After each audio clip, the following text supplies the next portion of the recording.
Esto es Colombia 4.0. Ya haces parte de la era de la inteligencia artificial. Ponte cómodo y disfruta de todo lo que hemos preparado para ti.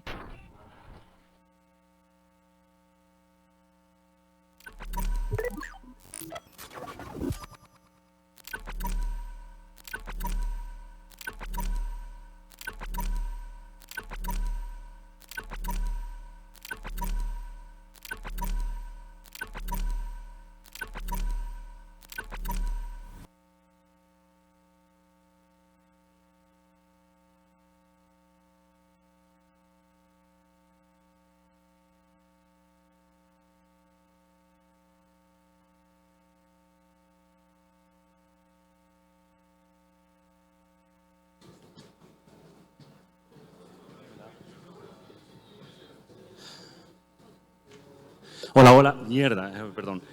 Hola, buenas tardes, ¿cómo están? Qué bacano tenerlos aquí a todos ustedes. Es un placer volver a estar aquí en Colombia 4.0. Creo que esto es uno de los espacios pues, más chéveres, más bacanos para discutir no solamente contenido académico, sino también de las distintas industrias que tenemos dentro de Colombia. Y pues ya sabemos que son bastantes internacionales y qué bacano también contar con invitados de lujo. El día de hoy estamos para el panel de YouTube y Música, el secreto detrás del éxito del contenido musical. Esta conferencia es en inglés, ya ahorita lo dijeron, si necesitan traductores están en la parte de atrás. Antes de comenzar me presento, mi nombre es Jorge Bedoya, soy socio en iLaw Group Bedoya Bisbal. Somos una firma de abogados que representamos a compañías de videojuegos, de contenidos digitales, creadores de contenidos y por alguna razón restaurantes. Entonces, eso es algo que hacemos. Entonces, antes de comenzar y para dar una introducción a nuestro invitado, quiero que rueden un video para que entremos un poquito en contexto y sepamos por dónde va la película. Bueno, y también tengo un podcast, se llama Ajá, está en Spotify y en YouTube, si lo quieren enviar, está súper bacano para que, ahí está.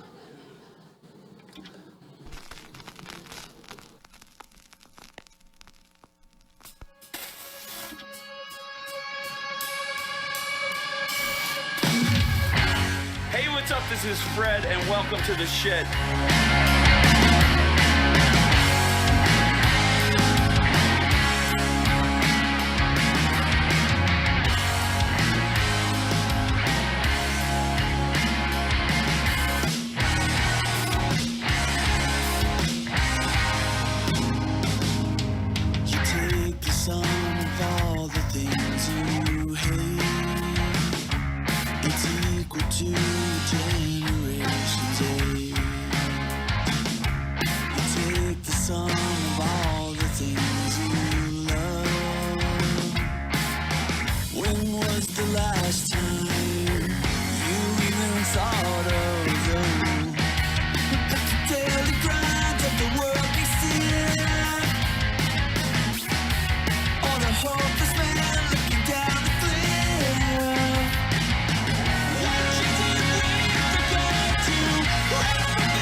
Ahora, démosle la bienvenida a Fred Mascherino con un aplauso, por favor.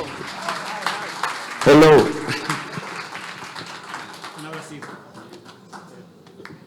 Hey man, welcome. I'm super happy that we're doing this. It's really good to be in Bogota for the very first time.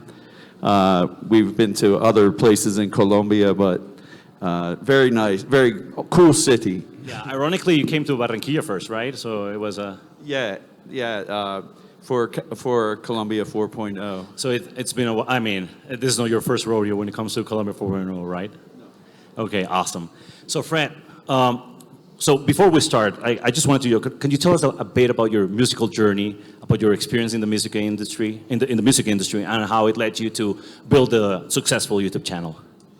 Yeah, so my name is Fred Mascherino, and I grew up in Philadelphia, up in the Northeast U.S., and I was really bored as a kid. I started playing guitar, and I took it really seriously and practiced every day and wound up getting a jazz degree.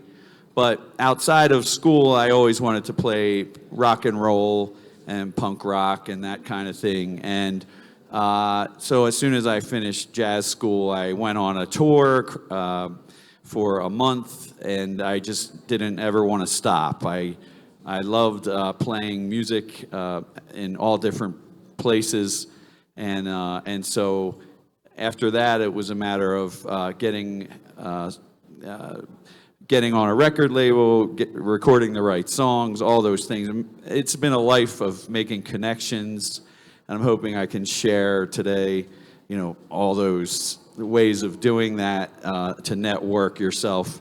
Eventually getting up to, I was on tour in 2003, opening for a band called Taking Back Sunday. They were just starting to get on MTV, and really, they were at 100,000 records sold. And at the end of the tour, their guitar player quit. So I actually I was at the right place at the right time, and I got into the band and made 2 records with them that went gold, and had a lot of luck, a lot of good times. I did pretty well. Yeah, it was amazing. It was super good. And then what happened? And then I sort of, I eventually left the band because it was rough at the top, and I did enjoy it, but I had other things I wanted to do on my own, and I felt more of a hired gun. I did write a lot of songs with that band, but it didn't quite feel like my band, so I went solo and did that. And then a couple of my other bands got signed to major labels, Universal Records and big indie stuff. Just kept doing my thing, and but social media came along in the late 2000s and was a challenge for me at that point. But I learned.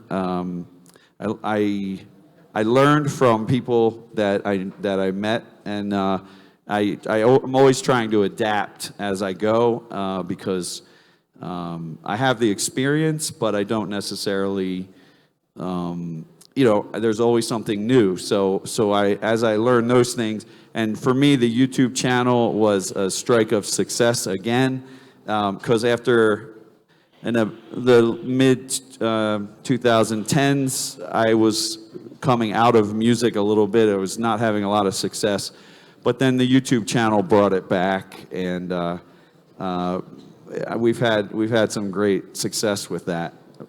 No, that's great. But did somebody in particular told you, hey, you should definitely open a YouTube channel, you should create this type of content? Or was it something that you thought about it by yourselves? Like, hey, you know what? I have definitely stories to share with people, and I just want to go ahead and build a community. And I've always been a storyteller, and so when Facebook came out, I saw friends of mine in famous bands release really personal things, and I didn't want to share pictures of my baby or personal things, what I ate or something. So I didn't do too well in Facebook, and then Twitter came, and I saw people like Blink-182 get 1 million followers because they're so funny, and I'm not a witty, hilarious person. You thought, I'll go with the healthier one, which is Twitter?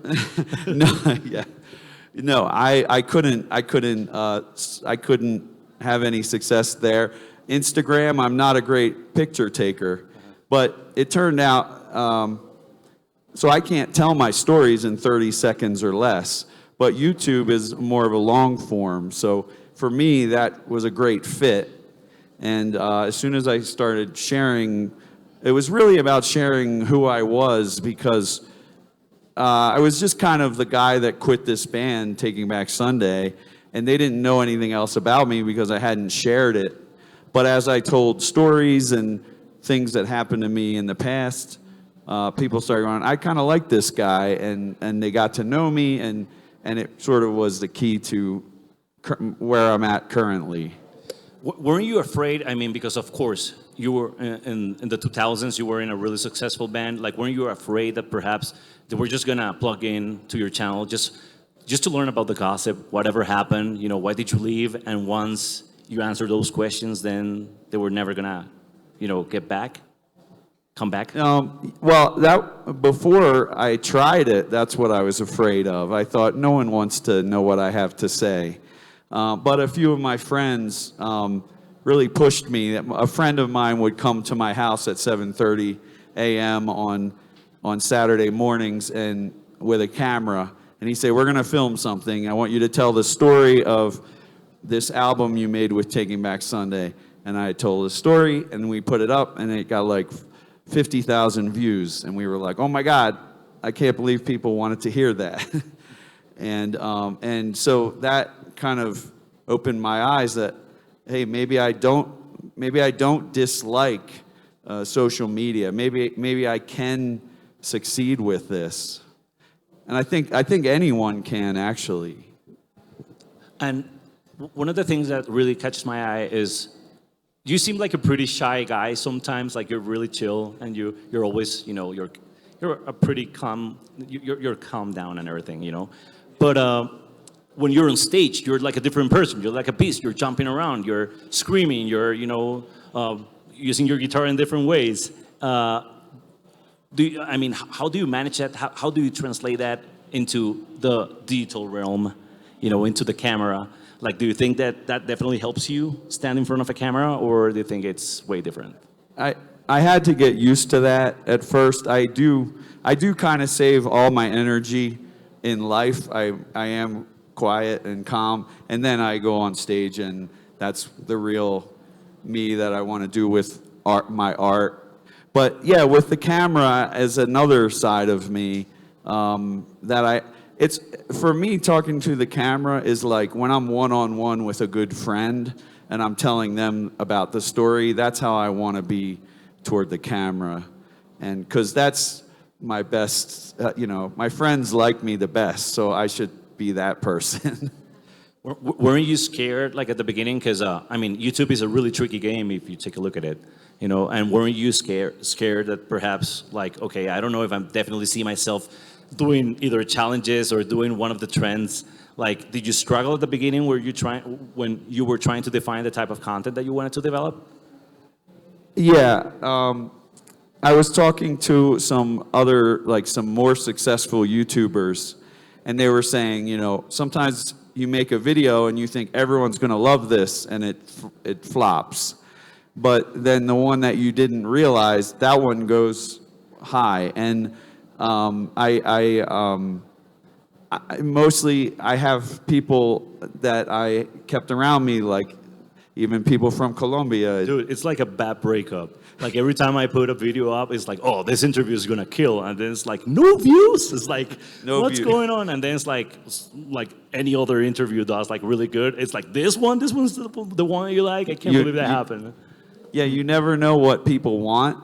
Actually, because of that, I always tell people you should do a variety of posts, because you think like for me, I'm a guitar player, so I'm like, I'll just play guitar and put up a video every week of me playing a song. But people get bored with that, and I don't really know what those people want. They may want me to show them how to play the song. They may want me to talk about the lyrics. They may just want to hear me talk, but you don't know what your audience wants, so you can't just keep doing the same thing hoping to get different results.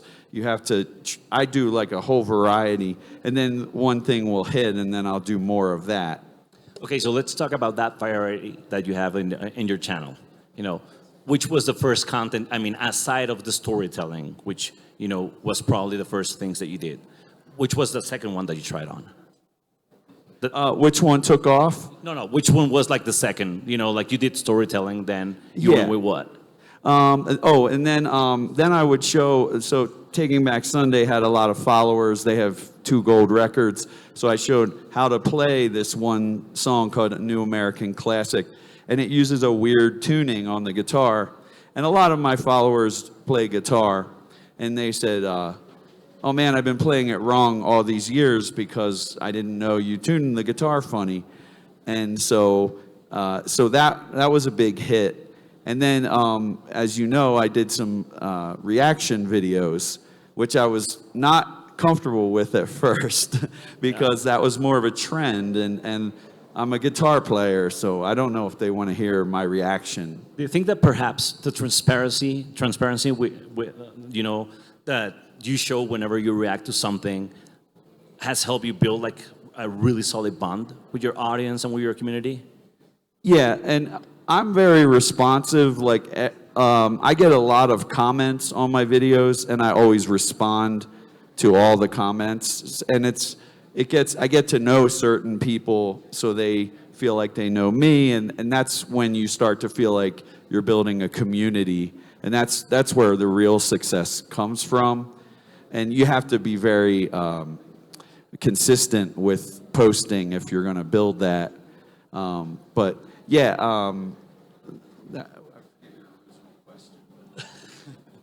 No, we were talking about the type of content that you were doing after, you know. Yeah. So, but yeah, the reaction videos did show a different side of me that maybe I didn't want to show. But like, I was watching like this band, My Chemical Romance, an old video from 2005, and I know those guys personally. So I was saying, oh, I got to hear this song before it came out, and then, you know, I sound like a little kid who's really excited about a band, and that's how everyone feels when they hear music they love. So that they related to that a lot, I think.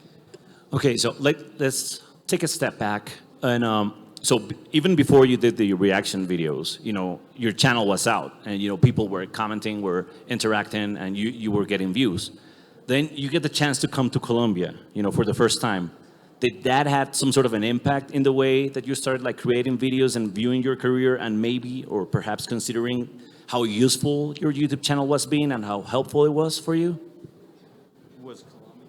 Yeah, I mean, the fact that you came to Colombia because of YouTube. Yeah, and I'm not just saying that because I'm in Colombia, but my first trip to Colombia, it really was life-changing, because at the time I was working a job, and my music was famous 12 years ago. It was over.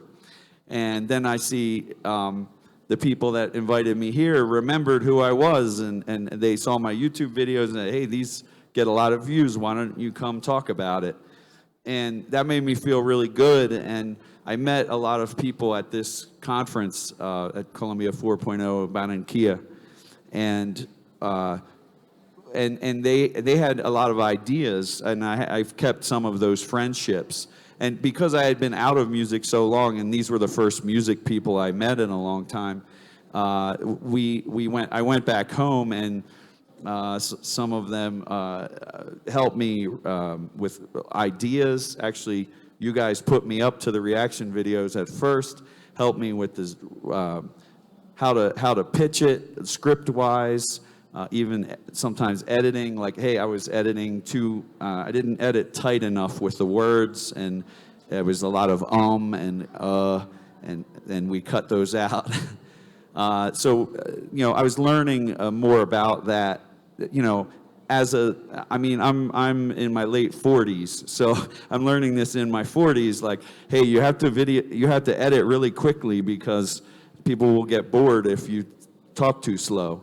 And so, yeah, and so I started building it. I eventually got a sponsor that allowed me to buy a camera and lights and a teleprompter, and everything was coming together. I was spending about 2 days a week making these videos, and thinking about it all the time, and that was on top of all the other work that I do. So, but yeah, coming to Colombia was... you were one of the people that Was I? Jorge, that introduced me to a whole new way of doing it. So it seems that you were like, okay, at the beginning you were telling stories, then you started sharing a whole different type of content, but there's also something that catches my eye, which is like you also started like reacting, or at least sharing how you felt. Like, for example, when Eddie Van Halen died, you were like open enough to, you know, Yeah. play a cover song. Well, can you tell us a little more about it and why you did it? Yeah, so that was like when I was a kid. Like Van Halen was like my band. Like some people my age like Star Wars. Well, I like Van Halen and the guitar, the guitar shredding. So when Eddie Van Halen died, I did 3 videos about it, and a couple of them were playing, and and one was talking, and they were. I tried to make a variety. One was acoustic, one was my 5 favorite tricks that Eddie Van Halen invented. And so, yeah, and a lot of people who played guitar or liked music, they would relate in any way. That's really what I'm trying to do anytime online, is relate to you, and so maybe you didn't love Van Halen, but you know how it would feel if your favorite artist passed away. And so there was a lot of discussion. And when I get into the comments and start talking with people, then we start conversing back and forth. Another thing that I did a lot of is live streaming through the YouTube channel. And I did a weekly Sunday morning. It was called Sunday Morning Coffee with Fred, and also a Thursday night hangout. And so these people would post a lot of comments, and I would just start talking. Tell us about this, and I would just start talking. And I played a lot of acoustic songs on the live stream, and it was sort of like neat because it was a way people would wake up and get their coffee and sit down, and I would be on their TV or whatever, and that was a really bonding experience with the community. You even, you took requests from people, right? Anytime, if I could play them, yeah. Cover songs, anybody. It was really fun and intimate, and I see that, you definitely saw that you had a community. You had a certain group of people that were coming back and forth, through your content, requesting even songs, or even, connecting to those live streams, which you did, twice a week. Yeah, and if I could take you back before YouTube and before Columbia, I was so far out of music that I was a warehouse manager. I was like totally not playing guitar in about 2018, and I was just lost, and I wasn't sure where to go with the music. Again, like a guy in his 40s trying to become relevant. And then I get this call from Columbia, and I come down and we start really pushing the YouTube channel. That's led to things that have happened this year, and since then I've put out a new album. I've gone on tours. The success of the YouTube channel, so it's really neat. And I've seen other younger bands do it as well. So I want to talk about that if we can. So I think that's really interesting, the fact that you got to rearrange your career. Yeah, exactly. Yeah, reinvent, Well, rearrange and reinvent. Yes, exactly. yes. Yeah, because you started like, okay, maybe I'm pulling out this content, I have stories to share, but you also started like providing like recording lessons a little bit. Like you had like the recording 101 sessions, and you were telling, oh, this is the way how like you should record a guitar, taking into account, this amp or this technique or this mic. Yeah, there were a lot of tutorial videos as well. I would talk about music theory, recording techniques. Again, like trying to offer a variety of things, because some people would tell me, oh my gosh, I'm learning how to play guitar from watching your channel. And other people are like telling me that they used a recording technique that I posted.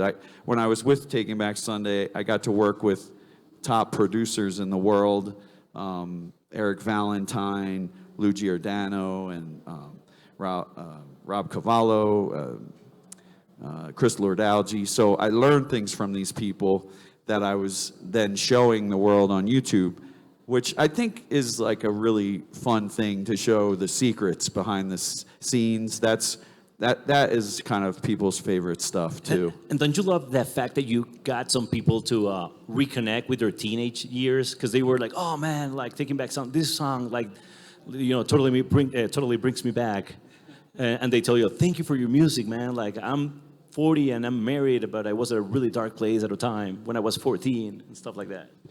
Yeah, that was the other thing with the timing was good because the nostalgia for my era of music, which my era was from like 2004 to 2009, and then it kind of went away, and then it came back in 2019 pretty strong, and through COVID and everything. So yeah, it was. I do bring a lot of nostalgia. And in fact, I just did an acoustic tour, and it was very nostalgic. I played songs from all the bands I've been in and over the years, and it was really nice connecting with people. People would cry because they would hear a song that they liked in high school. So that's amazing. I mean, that's. Before we go into the touring details, could you tell us a little bit more about the collaborations that you've done so far with other like YouTubers? For example, like with Alex Melton. How did that happen? Did he reach out? Alex Melton is a big YouTuber with like 1 million followers, and he does like different versions, like emo versions of pop songs, or like pop versions of emos, or like punk songs, and he's very popular and very good. And I got to do a short tour with him, but we did a song together. He did a Taking Back Sunday song, and I sang background vocals and played guitar leads on it. And it was huge for me because he gets millions of views, and being a part of that was really cool. And there have been other, more guitar-centric channels that I've collaborated with, a guitar pedal channel, and so that's cool when you can, cross. I get some of their fans interested, vice versa. You also get a guitar out of the YouTube channel, right? Like the Taylor, you got the guitar. Oh yeah, there were endorsements as well. SE Electronics gives me microphones, and Taylor guitars, and it's stuff that I was totally not in touch with in 2018, but because I started and I was doing it at first at the same time as working a job. I would work, all day at my job, go home and film at night and make it happen. So it was yeah. Now let's talk a bit about the color Fred. So you were saying at the beginning that this pushed you to record an album, a brand new album of the color Fred. Yes, the color Fred is my solo project, and we during COVID we decided to record one song a month and put it out, and we did that for a whole year. We actually had 14 songs by the end, and put it out as an album, and that was my first album from the color Fred, that project in over 10 years. So that was neat, and I got to show like the recording process, because I did build a studio at my house also while I was at my job. I was doing all kinds of things. I didn't know how to hammer in a nail at age 39, but I learned, and now I have a studio, and so I show a lot of the process there. And so the color Fred, we tour now, and we've put out a few singles since the album, but I'm always working on what I really like doing, obviously, is playing my songs. That's my favorite thing, but making the YouTube videos is fun also. And this also somehow got you to start producing other bands, right, and writing with other bands, because of course once you develop a community, people start like reaching out, not only for guitar lessons, which is something that you were doing as well. Yeah, I started doing like guitar lessons over Skype or FaceTime, and then but I had bands call me from across the country, up in Canada. Someone came down, and they would fly to me and record a few songs for a few days, and that was great, because the main thing that I'm good at is songwriting and like helping arrange music. So they would come for that, and I still do that a lot of the time. And now you have a record label. And then I started a record label after that. I do too many things, I'm sorry. No, that's great, because I can definitely see a trail out of the YouTube channel. The fact that it got you in touch, if you, like, with your community and with your fan base, because if you think about it, 30 years ago, perhaps, you would have, like, remained, you know, without being in touch with anybody, perhaps running into someone. But the fact that you have a platform such as YouTube, that even if you don't get, like, I don't know, 1 million views per video, you just build a channel where people are going to reach out, you know, and perhaps building something bigger or reinventing your act, you know, it's totally feasible and, you know, becomes actually real. Yeah, so along the way, I was producing young bands, and I was trying to send them to record labels that I've been on or that I know. And I was always waiting. They would say, "This sounds amazing, but we're not looking for that right now." And I'm waiting for the call for one of these bands to get signed. And I had a couple records ready at once. And I said, "You know what? I'm going to finally do it." And I started Heading East Records, and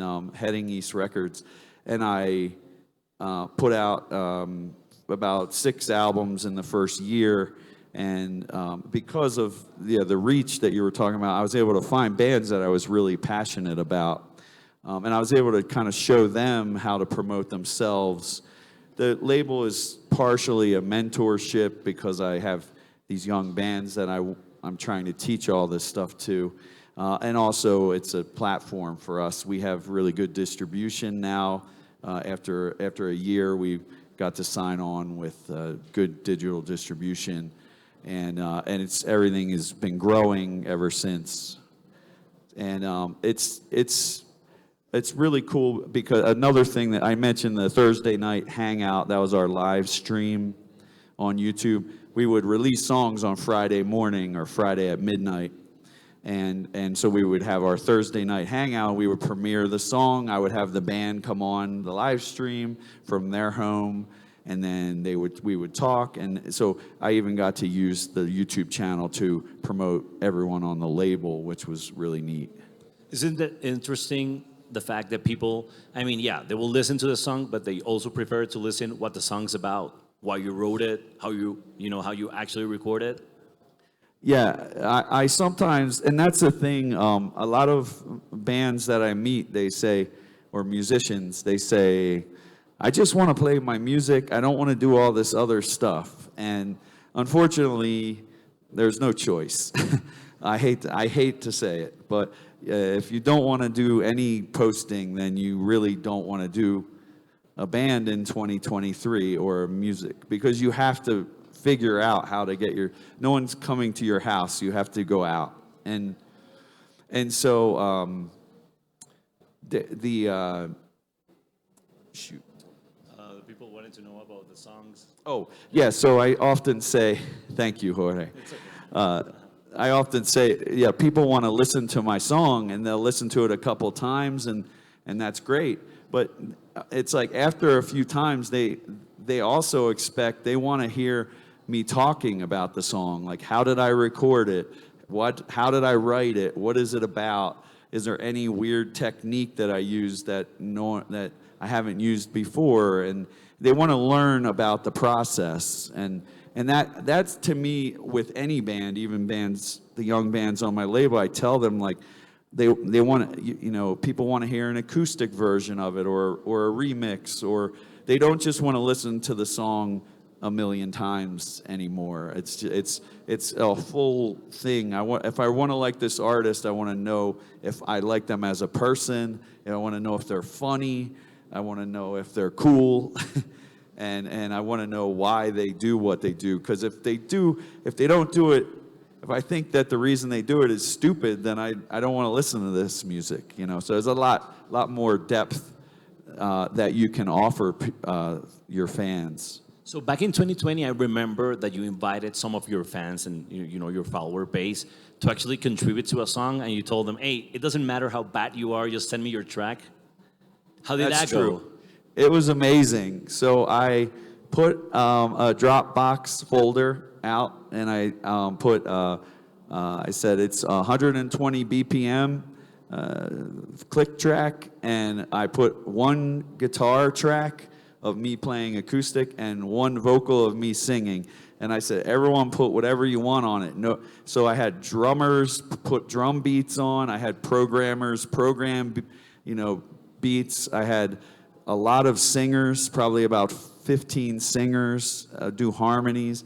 I had a lot of guitar players, one bass player, a lot of only one bass player. Yeah, thank goodness. They don't grow in trees.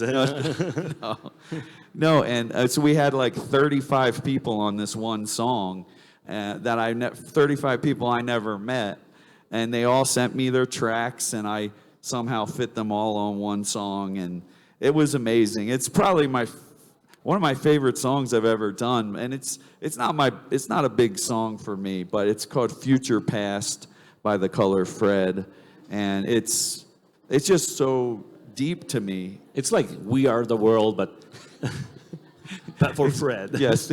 Yeah, and it's beautiful. And the reason is because as everyone added things, it changed my view on the song, and they did things that I would never have done. So it was really cool to have the song evolve like that. So if you take into account, the experience that you have had in YouTube, did you think about maybe approaching labels and telling them, hey, listen, I'm like being relevant right now, this is going on, and, perhaps considering, you consider getting into a label again? I mean, aside from whatever you were doing? So what happened, I'm friends with a label called Equal Vision Records, and they've signed like Portugal the Man and Coheed and Cambria, and they've had a lot of bands get bigger. And I'm friends with them, and I said, I'd like you guys to put out my music. And they saw everything I was doing, and they said, if you could come up with a list of things that we could do for you that you can't do for yourself, we'll help you. You're our buddy. But like, we see you doing all this, and I don't know what we could really add to it. And I kind of went away like, okay, I'll try to make a list. And they were right. I mean, any video that I posted was getting 5,000 to 8,000 views. And we've discussed if we could get that up to every video we post gets 40,000 views, what do we need a label for? We don't. We'd make enough money. We'd have plenty of exposure. We're still working toward that, but I don't think I'll do a label outside of my own at this point. But did it take any time to actually realize that? Like, maybe you thought like, I hate, being rejected, that they didn't like my music or whatever, and perhaps, you thought, this is stupid, and afterwards, you thought, hey, you know what? I have this YouTube channel, people that love me, my fans, and my fan base, and people who are constantly, going either to my gigs or also like connecting to my live streams. Yeah. So the one thing that I came to realize, like, I don't necessarily need 200,000 fans to make a living. If I have 20,000 fans, and I can super serve them with lots of content and music, then maybe I can make a living that way. They'll support me. So a year ago, we decided to press vinyl, and we put a pre-sale up for vinyl records, and only about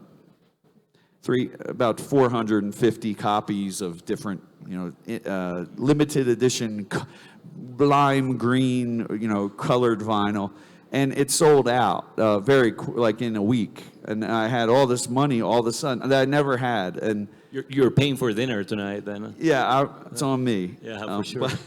It's the free dinner at the hotel. Yeah. So that, and I'm not like there yet. I'm always building, but we're getting closer to that success of like, okay, because getting closer and closer to those small group of fans that are really hardcore, very loyal, allowing me to do this full time. I think that's great. And don't you think that you already took like a big weight from your back? Like the fact that you don't need a label and that right now, like, hey, whatever I do, people are liking it and I get, to discuss with them whatever I'm going to be doing and they dig the new bands that I'm showing them and new bands are coming in and more people are trusting me to produce them, No, I'm very lucky and grateful. And as far as like if I'm doing something that people are liking, like I'm listening to them and what they want. So I'm more likely to make something that they do want, instead of going like, well, no, I have this idea. I want to do jazz again now.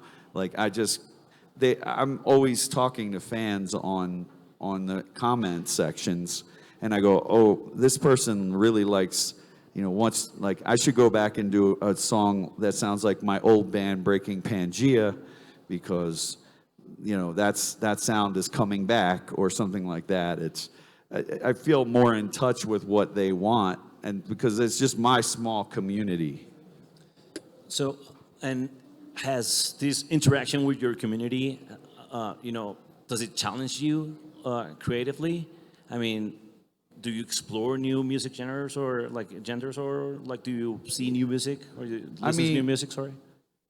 I think like any artist, like you take things like personally, and like I just remember releasing the first song when I was coming back as The Color Fred, and someone said, oh, I wish he would have embraced modern styles a little bit more. And like it was just one person, and like I could have just not thought about it, but I do think about that, and I go, when I'm making a new song, well, I don't want to keep doing the same thing, so let me see, and I look for that another person to, back that up and go, okay, I mean, I'm not saying I have to make the art that comes to me, obviously, but it just helps when you're guessing, that you're not making something that they're not.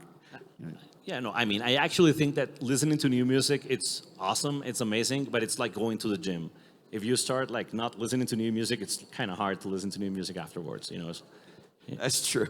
So you ended up like with a paid subscription for a year and you show up twice and that's it. So that's why I asked. Yeah, no, and I because of the label, I do learn about a lot of young bands. I'm always asking, and also even teaching guitar lessons, people who are students will bring me music that they want me to teach them how to play. And I find out about all kinds of new bands. I'll be like, oh, this is actually something I really love, and I'm going to start listening to this band. And you ended up producing math rock, right? What? Math rock. Yeah. What's the name of that band again? I'm sorry. Tiny Moving Parts. Tiny Moving Parts, yeah. Yeah, so that's a big band that I got to do a song with last year. They're a big indie band, Tiny Moving Parts. The guitarist is like a shredder, like a tapping type of new style guitar tapping, and that's obviously I'd love to work with bands that are all popular like them, but I work with anybody that I feel is talented. Okay, awesome. So now let's talk about this tour that went on recently. You booked 2 months of gigs? Yeah. About how many dates? 43 shows. Oh. So I had always been telling my booking agent that I want to do an acoustic tour because it could just be me in a car, and it's like low maintenance, low cost. And he said he didn't think it was feasible. And then he retired. He stopped doing music and went into real estate. And I said, you know what, I'm going to try to book this thing. And lo and behold, I'm hitting people up, like clubs and promoters, and they're like, are you the actual guy writing me? And I said, yeah, I want to play your club. And so I went all around the U.S. For 8 weeks and played 43 shows. And it was I just got back 3 weeks ago, And the thing about that is that they were not, again, like with the sort of like small community, they were not gigantic shows, but the people that were there to see me, they would say they either learned about me because of the YouTube channel, or they listened to me back in the day, and then they said, oh, I didn't realize you were still playing until I saw you on YouTube. So it brought them back, and they said, you know, and then I heard you were going on tour. Here I am, and it was like, okay, everything is coming together now, you know. And how was the interaction with them? Did they tell you anything? I Oh, mean, was it similar to the comments that they leave on the channel, or? Well, when I left, I was like, when I left for the tour, I was like, okay, this is either going to be my last tour ever, or we'll see how it goes. And I can't wait to do another tour. It went so well. So it was, you know, I hadn't toured in 10 years. So, actually 2014, I went out playing guitar for a band, but I hadn't done my own tour in 10 years. So they hadn't seen me. These people that watched me, they were really seeing me play for the first time, or the first time in 10 years. So it was really neat to talk with them. And, you know, I'm the kind of guy at the show, when I'm done playing, I put my guitar down and just go into the crowd and talk with people. I worked the merch table myself, because I just went, it was me in my car with my guitar and a bunch of records, vinyl records, and just driving around, and it was amazing. No, I think it's great that you got to interact with your audience, and that they gave you not only compliments, which is a big show of, you know, love, but they also gave you money, because, you know, they ended up buying your shirts, and, you know, you did all right. No, that was the thing. Like I thought like I might lose money on the road, but I came back. Like I made way more money than I make at home. So it was a total success. I was surprised. And that's why I want to do it again. It was so great. And I also I did join another band this year. I play guitar in a band called Say Anything, and they're pretty big in the States. And so I got to play some big festivals. Actually, that was sort of, I stopped and played with them along the way as well. So. And how old were your fans? I mean, were they like really young like me, or younger? Well, if there were some young people like 19 years old, 21 years old.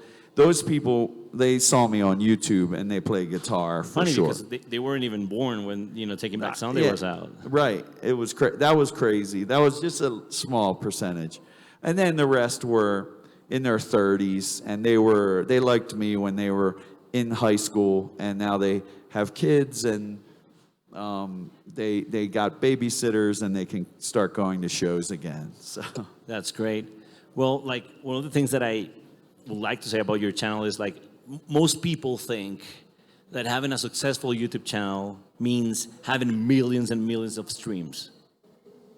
You know, but in your case, I think that you have a very active, very loving, and very caring community that will support you no matter what, right? So, yeah, for me, it's like a 360 situation where it's more of a tool for me to get the word out and to get my message across, and also to entertain. And you know, I can release my music that way with music videos and playthrough videos, and even teach people how to play my new songs if they want to. So it's all-encompassing, and it helps the label.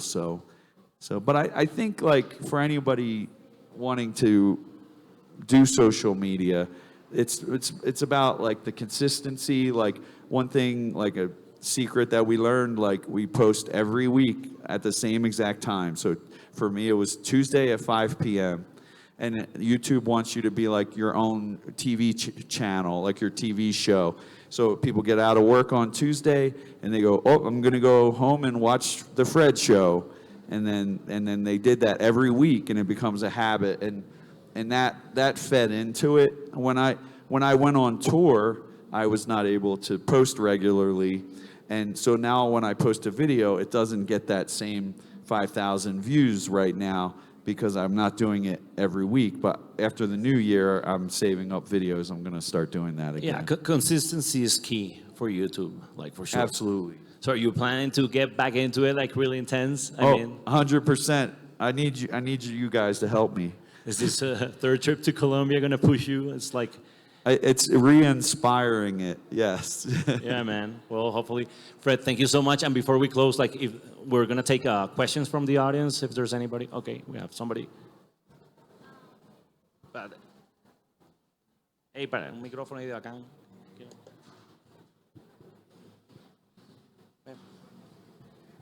Sorry. Oh, thank you. Oh my God. I would like to know if do you ever have any legal matter with your YouTube content, or musical career like copyright, image right, or something like that? Any like legal issues? Yeah. No. The only thing if I use like for reaction videos when I use someone else's music, I cannot monetize those, which those get a lot of views, so it hurts, but that's the world. So, yeah, thank you. But no, I don't find a lot of people attack because it costs money to sue, so I don't. Thank you.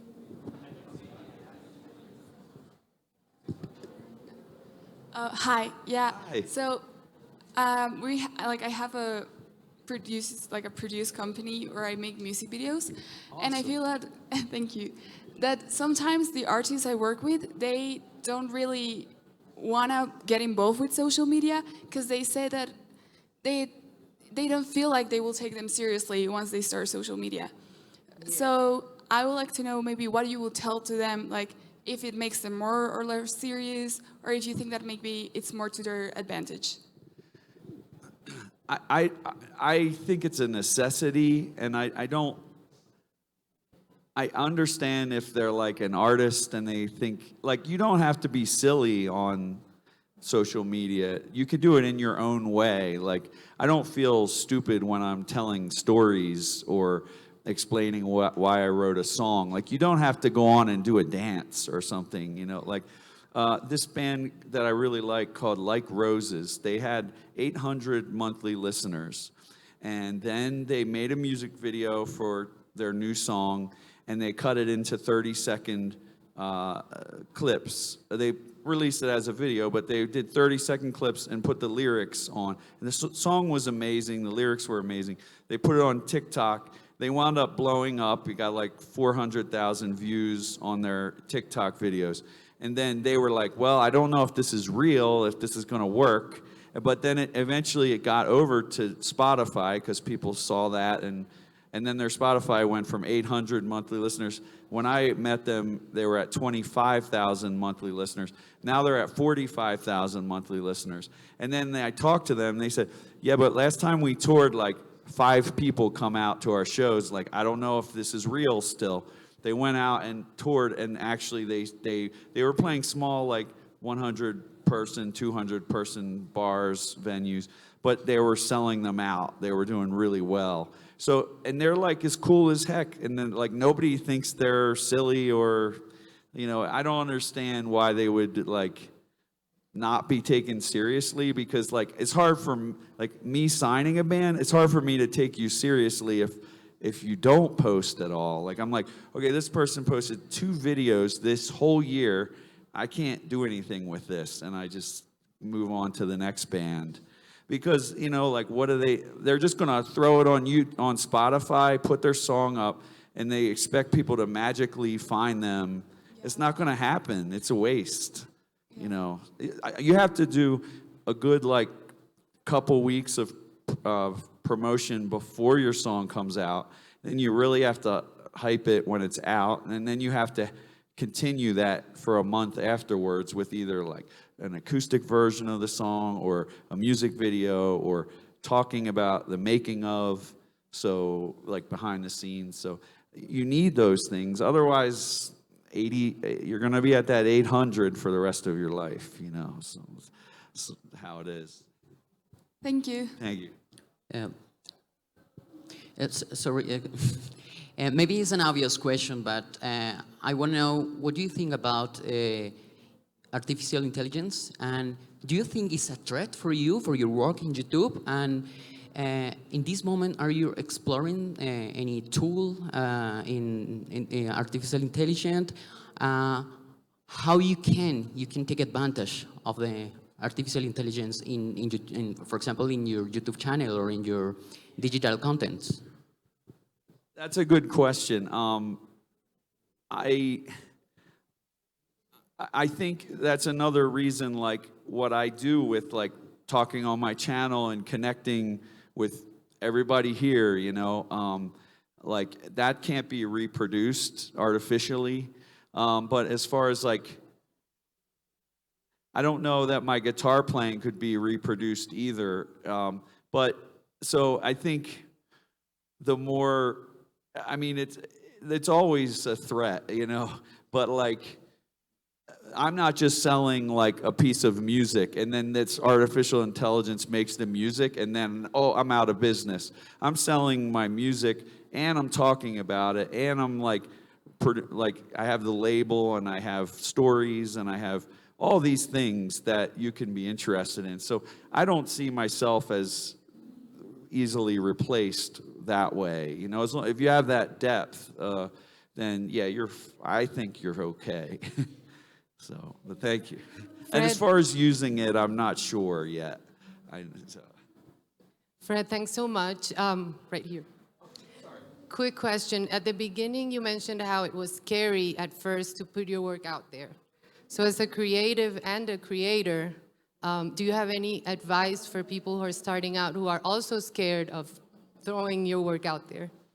Yeah, it's hard. I mean, I remember I was making a lot of videos and I got one negative comment and it like shut me down for a while, like a few days. Like I was just like, oh, it's just like, and it was like, he said something about my hair or something, you know?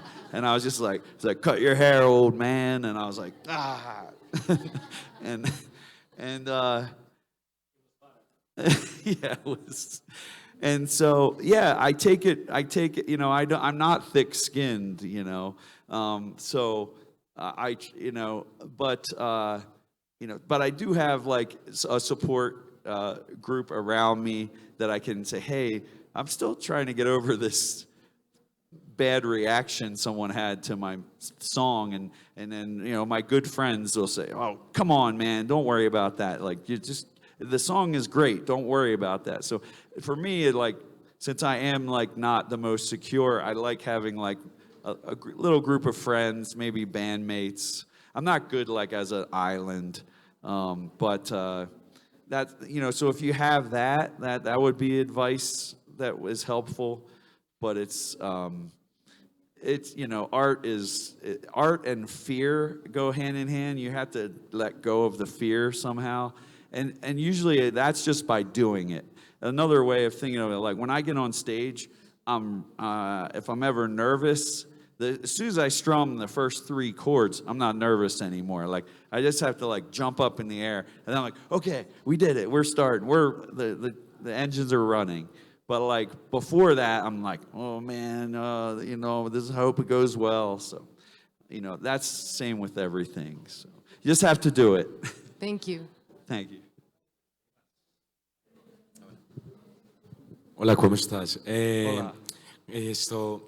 Bueno, yo tengo un sello discográfico, se llama Tostado Records. Me gusta esto, ¿cómo se dice esto? Se me fue, estoy un poco nervioso. Esto, me gusta impulsar artistas desde cero, ¿cierto? Y me gusta crearlos desde cero como tal. En este momento estoy un poco enfocado a desarrollarlos desde cero y quisiera venderlos como tal dentro de una disquera. Estaba escuchando un poco referente a lo que decías, que cuando empezaste tu disquera como tal, buscaste de pronto un desarrollo con grandes disqueras para la distribución de tus artistas, de lo que tú estabas haciendo en el manejo, ¿cierto? Sí.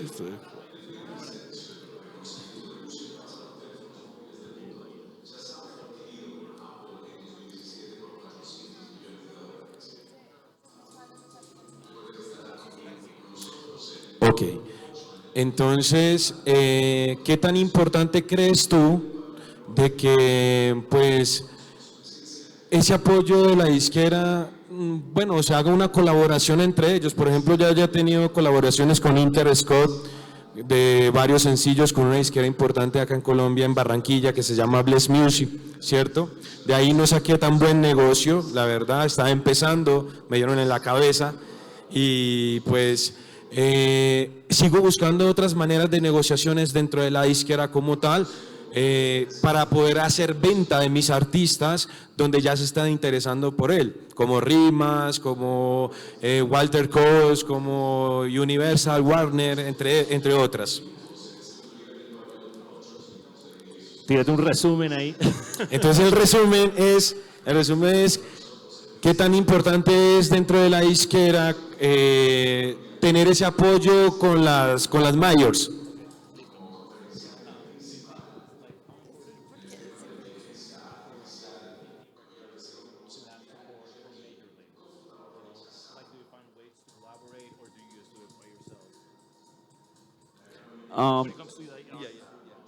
So I'm not associated with any major labels, but the Orchard is owned by Sony.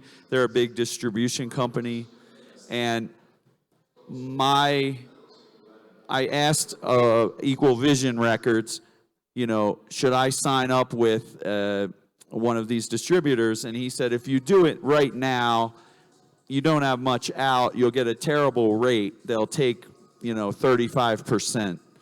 So I waited until I released enough to be established as a label, and then I went to them later, and it was better, like 20%.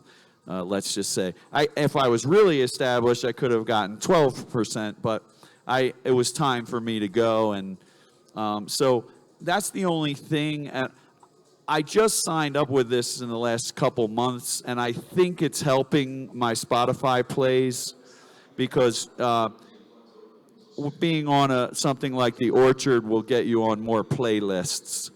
But I have not experienced it greatly yet. I've only released a couple songs. Oh, Fred, último slide ahí de bacán. Ajá. So, well, thank you, Fred. Thank you for being here. This has been amazing. So, gracias for being here. Muchas gracias. Thank you. Thank you very much.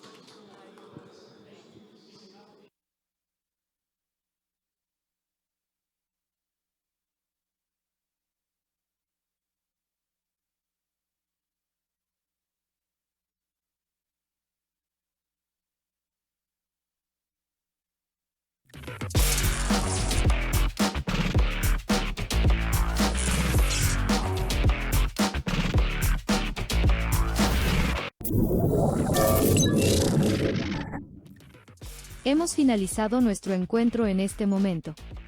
Pero hey, no te quedes con toda la información, compártela con el mundo en redes sociales utilizando el hashtag Col40. Y recuerda, esto es Colombia 4.0. Ya haces parte de la era de la inteligencia artificial.